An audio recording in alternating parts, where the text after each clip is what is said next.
you saw me copying across. So now if I play that, there you go. So streaming a media file directly off the server. So there you go, got a login dialog. So let me enter in my credentials. Let me click login. And there you go. Now we're accessing the NAS server remotely. So you could be anywhere in the world, and if you wanted to connect to it and copy files on and off the device, you can do. And if I go to File Station, maximize that, and you can see the files that are residing on the system. It's an excellent bit of functionality. No ports to open on your router at all cloud-based connectivity. So via the cloud, it'll allow you to connect into the device. Another app I wanted to quickly mention is Cloud Sync. So if you install this, you can sync to other providers in the cloud. So if I open this... Hi guys, today we're unboxing and setting up a NAS server. So this particular one's from Synology, and it's the Diskstation DS720 Plus. It's a 2-bay NAS system. Details are in the description below for anyone thinking of purchasing. So let's take a brief look around the packaging. So highlighting a few things about it. Has a 4-core processor. The processor in here is an Intel Celeron J4125 running at 2 GHz. Boosts up to 2.7 GHz. It supports 2 times M.2 for caching. Has 2 Ethernet gigabit LAN connections on there, and you can do link aggregation as well, so you can link them together to get a faster performance on there.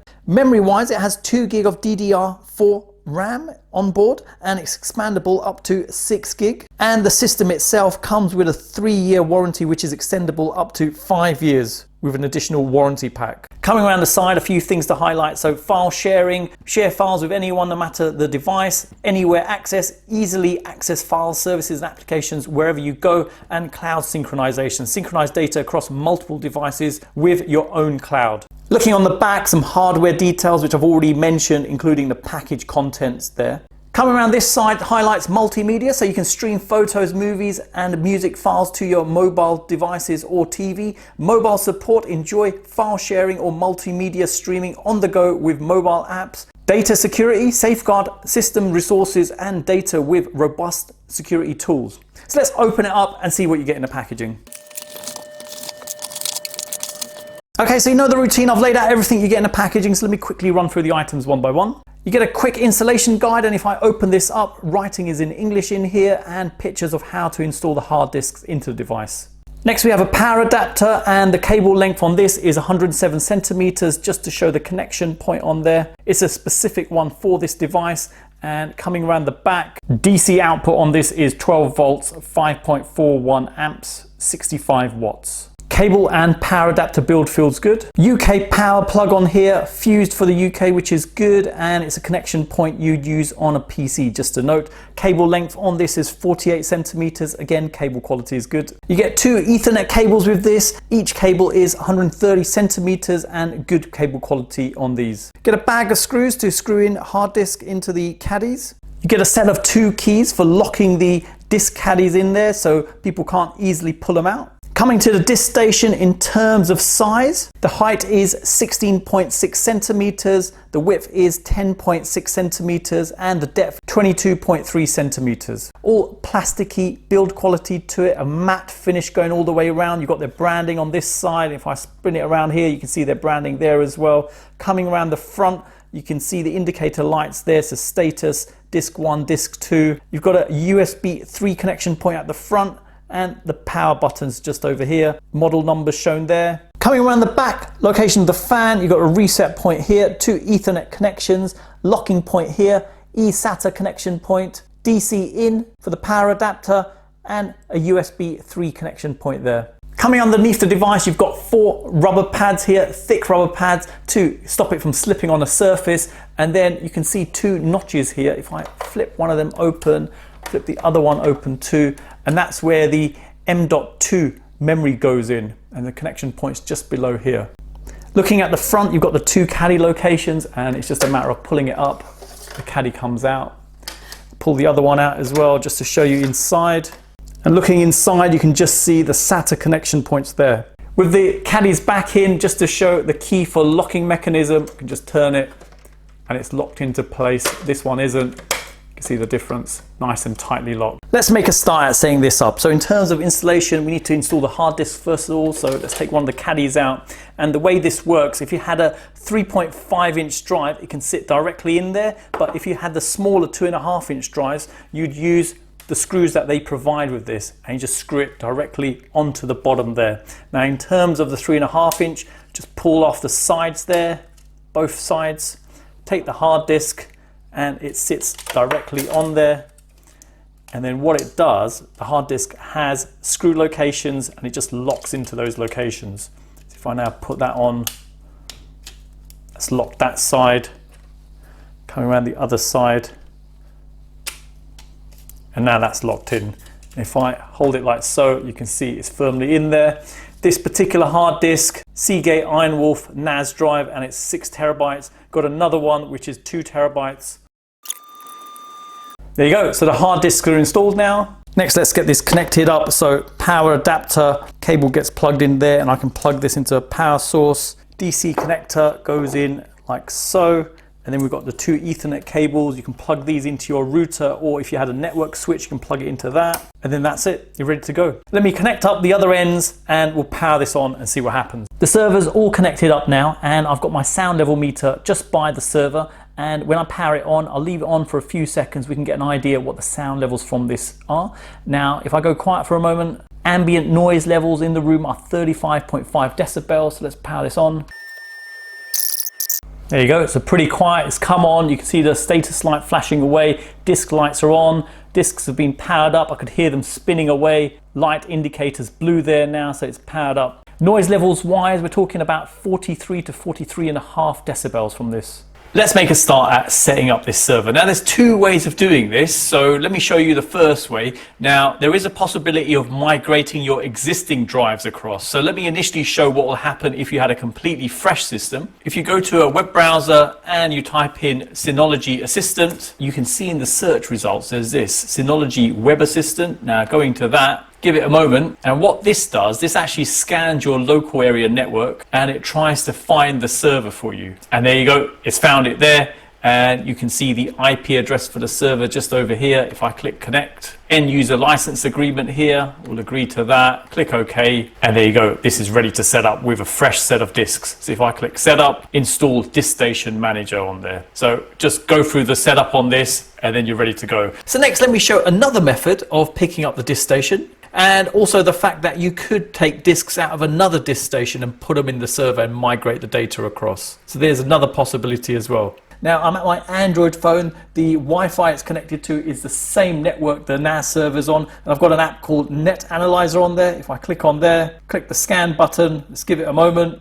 Scan's completed. You can see at the bottom Synology NAS and Synology NAS, and they're the 2 Ethernet connections that are connected up. So now I can just connect to one of these IP addresses and I'll be connecting to that device. Now we know the IP addresses for the server, we can pick either one of those IP addresses and just type it into a web browser. So I've got Google Chrome here, I'll just type that in, give it a moment. So there you go, now we're presented with the interface for the Synology server, and interestingly enough, it's saying welcome back and migrate. It's actually picked up the fact that these drives were in another server previously, and it's given you the migrate option on there. So if I click that, and these are the option types on there: migration, keep my data and most of the settings; reinstallation, reinstall Synology NAS and keep my data. So I'll go for that one. Next to that, install the latest DSM for new features and security fixes, and we'll click install now. And let's give it a moment to do the installation. Okay, so now it's saying create an administrator account for this Synology NAS. Some information it's asking for, so server name, username, password, confirm password, and it's giving the password strength. So let me enter these details in. Okay, so I've entered details in, let me click next. Now it's asking if you want to set up Quick Connect. So this allows you to remotely connect to the Synology NAS system without using port forwarding at all. So this is using cloud connectivity for this. So let me create an account for this. I've entered in my details for this, and let me click next. Now we've got Synology account terms of service. I'll agree to this. Privacy statement, I'll agree to that. Click next. And there you go, it's created now, and this is the shortcut to connect to it remotely. And looking down here, you've got a drag me to desktop icon as well, so you can drag that over to your desktop to create a shortcut there. Let's click next. You're all set. Let's take a quick guided tour of DSM, and below that it says share my Synology device's network location to allow me to locate it via findsynology.com. Let's click that, click go. Smart update, got it. Device analytics, so I'll say no thanks to that. Access all built-in and installed packages from main menu. Discover more applications at Package Center. More settings are available at Control Panel. And there you have it. This is now ready to use. You can see how easy it was to get up and running. Okay, so now it's set up. Let's go to Control Panel, Shared Folder, click Create, and then Create again. And it says there's no volume available. Please create a new volume. Click OK to that. Takes you to Storage Manager on this. And you can see there's one pool, which is a total capacity of 1.8 terabytes. Now, what it's done, obviously I've put 2 drives in there. And if we look over here, you can see both are healthy. Storage pool there, volume, create a new volume. You want a custom one, click next to that. Choose existing storage pool. Here you can see your pool, click next to that. We'll go for the default file system here, next to that. It's going to be called Storage Pool 1. Next to that, and apply. And as that's creating now, you can see here Synology hybrid storage and with data protection for OneDrive fault tolerance. So you've got mirroring on there. Now, just to note, obviously you've got different size drives in there at the moment. You've got 2 terabyte and you've got a 6 terabyte in there, and it will go for the lower size if you're going to do mirroring. Otherwise, how will it work? Doesn't make any sense. So we've now got 2 terabytes available for us to use. Now coming back from there, now if I go to create, and there you go, volumes available. Let's call this share documents, enable recycle bin, restrict access to administrators only. We'll take that off, click next to that. Encrypt this folder, no need, let's just go next. Enable data checksum for advanced data integrity and enable file compression. Enable shared folder quota, no need for a quota either, but it's nice to have those options available.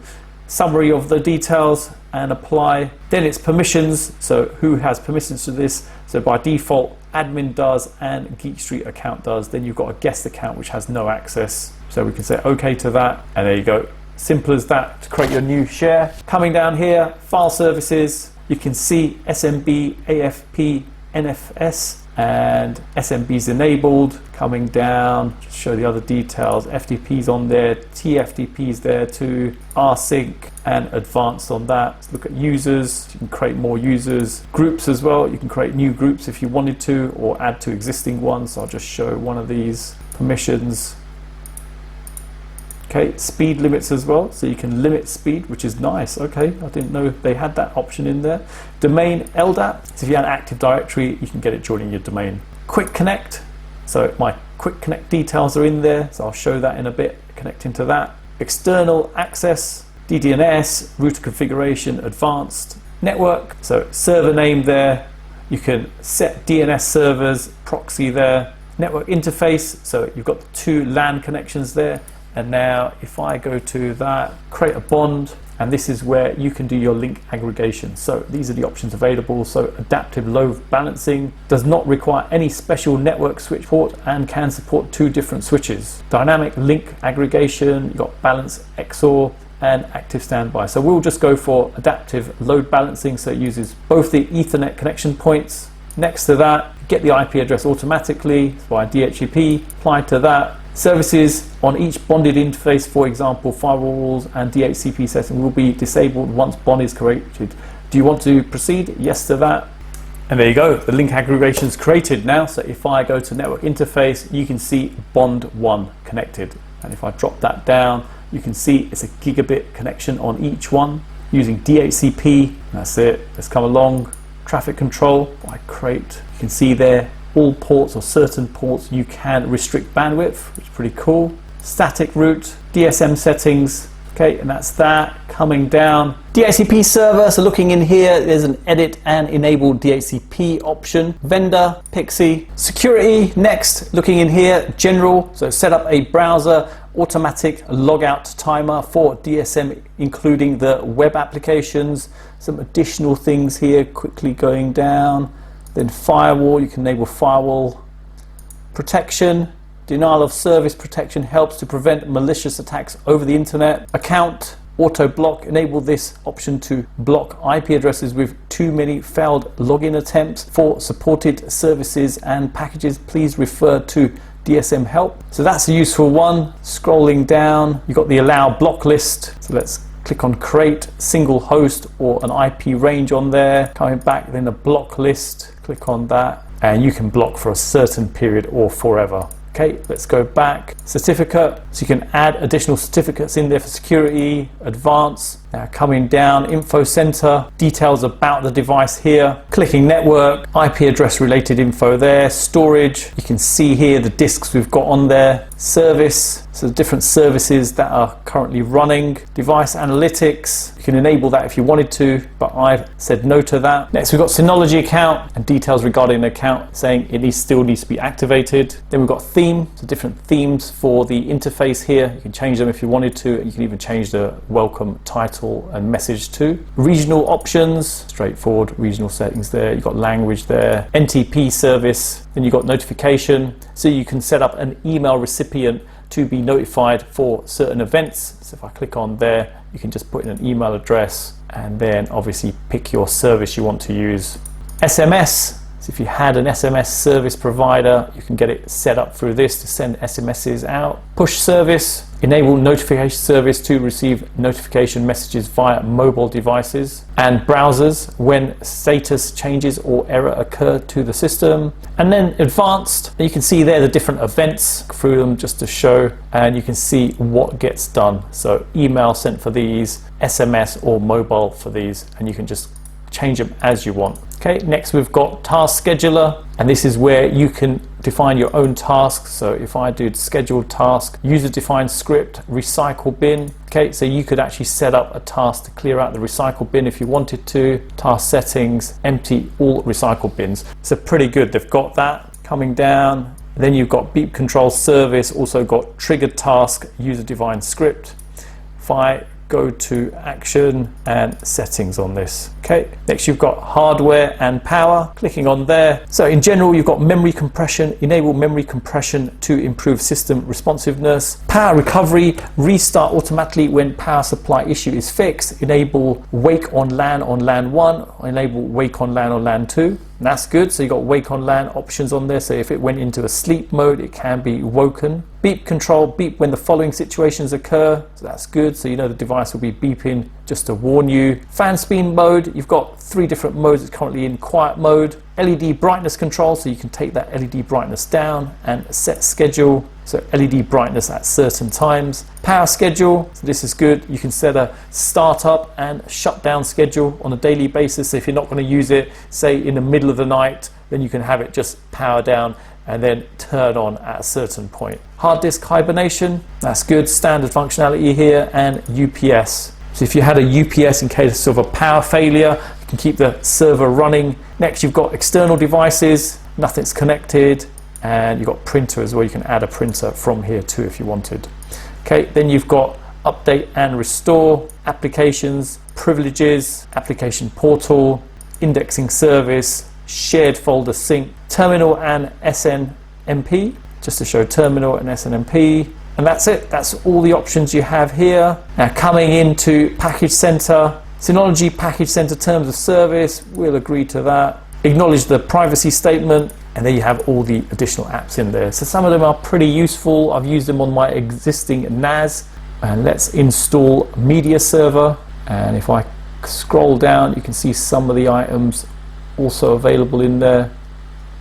Third-party ones too. Beta packages, these are packages that haven't been officially released, and you can join the beta program to actually have a go and try these packages out. Then you've got File Station going in there. If I maximize that, you can see the share I created and the default ones that are there. So documents I created and music, photo and video are the default ones there. If I right click on here, you can see create folder, upload, upload skip, upload, overwrite and properties. So this is like your equivalent of File Explorer, so you can actually move files around, create your own structure here. So if you didn't want to go to File Explorer, you wanted to do it straight from here, that's possible. So there you go, as simple as that to get up and running, and you see for yourself the interface is very user-friendly and simple to use. Next, let me show the free Windows VMware backup software that's available on this. And if I go to Package Center, and you can see it there, Active Backup for Business, click install to that, give it a moment to install. And while that's installing, if I double click on there, maximize that out, you can see there it says Active Backup for Business is designed to provide a comprehensive while centralized data protection solution, helping you back up business PCs, VMs, physical servers and file servers all alike. Now that's installed, you can see it's running, click up open. Now it's saying welcome to Active Backup for Business. You need to activate this, let's click activate. Privacy statement here, say I've agreed to that, next to that. Now we need to give our Synology account details. I've entered in my details, let me click activate. Okay, the package is activated now, let's click OK, and this is what we're presented with. So if I maximize that, and here you can see the devices that are protected. So you've got PC, physical server, virtual machine, and file server. And if we just click on PC, you can add your devices in there. How to add Windows devices to the list. An agent is required on the Windows device you wish to protect. Next, you just need to download the installer for the target device. So if I just click on that one, 64-bit, click OK to that. It's just downloaded there. We click install. Let's click accept and install that. Launch the application. There you go. Welcome to Active Backup for Business Agent Wizard. Connect to your backup server. I've entered in details. Let me click connect. There you go. Details are in there. Your backup task will be created upon confirmation. Scrolling down, it's saying it's going to back up the entire device, and the days is going to back it up. So if I click OK to that, coming back here, you can see the PC's added in now. If I drop this down, Geek Street default, and this is the task list here. So if I edit that, you can see this is a default template. Entire device is selected. If I go to customize volume, I can pick a volume on my PC and get that backed up. So if I click apply. So how cool is this? If you had a business and you wanted to back up your servers, your workstations, you can do it via this. If you didn't want to back up the whole device, you can just pick certain volumes to back up, and excellent bit of functionality available on this. And not just limited to PCs, you can do it physical servers, file servers, VMs as well. And just coming over here, you can see any active jobs running, restore status, activities, and settings. So very impressed. Nice bit of functionality on this. Next, let me demonstrate remote connectivity. So in terms of this option here, quick connect, I've registered an account, and this is the URL I need to go to. So if I now pull out my Ethernet cable, and you can see there's no network connectivity, and if I jump onto a hotspot I've created on my mobile, you can see it there, Android AP.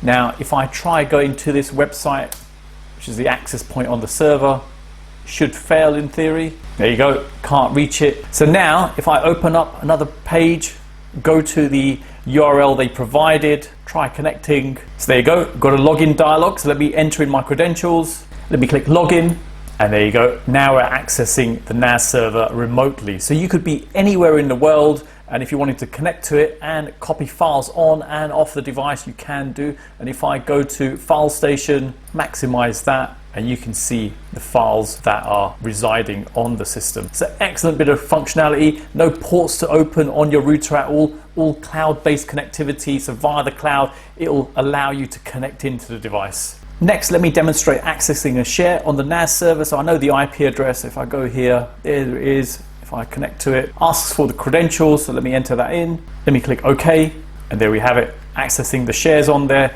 Now, if I go to my documents folder that I created, I've got a 2 gig file on my desktop. If I copy that across to the share, and just to note, my computer has a gigabit connection, and look at that, 20 seconds.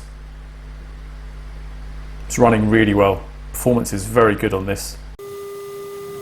Okay, now it's there. Let me delete it. And if we look in recycle, there you go. You can just restore it directly from there. And the way you restore it is literally just copy it out. So copy, go to documents, paste it, and you can see there, recycle bin, 2 documents. So next, what we're going to do, we're going to go here, and you can see the default folders here. And because I previously installed the media server on here, if I go to video, we'll put this video file on this location, and what we'll do, we'll go to our smart TV and see if we can pick this up automatically. Okay, so now I'm at my smart TV. This is the LG C9 series, and it's an OLED TV. And if I go to sources, you can see the server there straight away. So this is only possible because I installed the media server app on the NAS drive. Now, if I click on that, you can see photo and video, music. If I click on photo and video, and shows the shared folders on there. Now, if I go to photo for a moment, you can see the 2 pictures I've already installed on there, going on there. So with this, you can copy over all your pictures and have a slideshow running if you wanted to. And now coming back from there, back again, going to video, there's a file you saw me copying across. So now if I play that, there you go. So streaming a media file directly off the server. So you could put your entire movie collection or any sort of home movies you made directly on this and play off there. And you can see for yourself, works pretty well, no issues with performance at all. Another app I wanted to quickly mention is Cloud Sync. So if you install this, you can sync to other providers in the cloud. So if I open this, it asks you for your public cloud provider. And then if you've got a subscription somewhere or amount of storage, you can just sync your data directly there. So very useful to have. Obviously, you've got the redundancy on your NAS server itself where you've got mirroring, and then with this, back it all up to the cloud. Obviously, with the larger amounts of data, you're going to have to pay for a subscription with these services. So keep that in mind. But again, a good amount of functionality on this box. Okay, so you've seen the unboxing and setup of this Synology NAS server. Easy to set up and configure, a number of apps on there, very useful bit of functionality on there. I've been using a Synology server for a number of years and absolutely love it. I think performance-wise, it's excellent, and reliability-wise, second to none, really is. There you go, I hope it's helped anyone thinking of purchasing this. Details are in the description below. Hang around for the end cards. I'll have a playlist with other NAS servers I reviewed. Drop me a comment, let me know what you think of this particular system, and hit the thumbs up if you've liked it. If you haven't liked it, drop me a comment, let me know what you think's wrong with it. And thanks for viewing, and see you in the next one.